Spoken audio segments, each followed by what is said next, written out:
Hello everyone, I'm Mete Atature. I'm the Director of Studies for Mathematics and Natural Sciences, Tripos, and I'll say a few words about the first year mathematics course.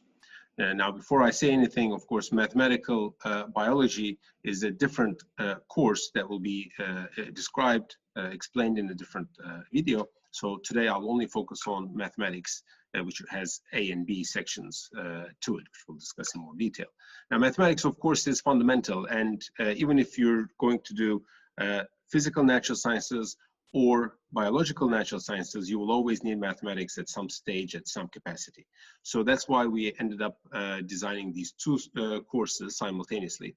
The mathematical biology course for those going in the direction of biological natural sciences, and mathematics A and B, particularly for those going in the physical natural sciences routes. This doesn't mean, of course, that a biologist cannot take mathematics A and B. It depends on the individual and your background, your experience, and your interest. But this is something you can talk to me about so we can find the correct module for you.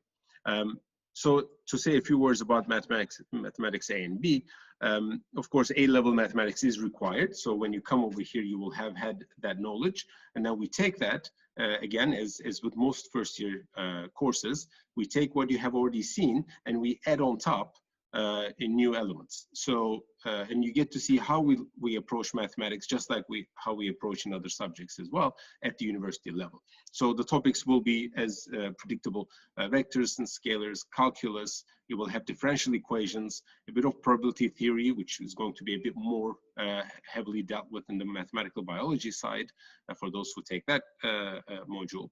And then matrices and as well as some computing techniques. So all of these subjects will be covered in both A and B in principle, and there is no difference between A and B from the perspective of, say, the end of year exams. So ultimately you sit the same exam, but the course B offers a bit extra. So it has a bit more added to it in terms of perhaps a wider range of mathematical techniques that you could use in physical sciences. But please rest assured that Maths B course, the added elements of the Maths B course is covered in the following year, in year 2, already within the first term. So you're not, even if you don't take Maths B, you're not losing out on anything. All those topics will come in a few months anyways.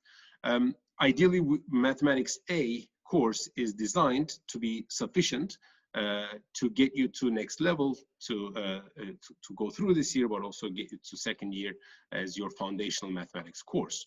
So ideally, everyone can take Mathematics A. So only those that are perhaps more inclined mathematically or have had more substantial mathematics exposure until coming here might wish to take Mathematics B. But A and B are not necessarily, which one you pick isn't that important at the end of the day.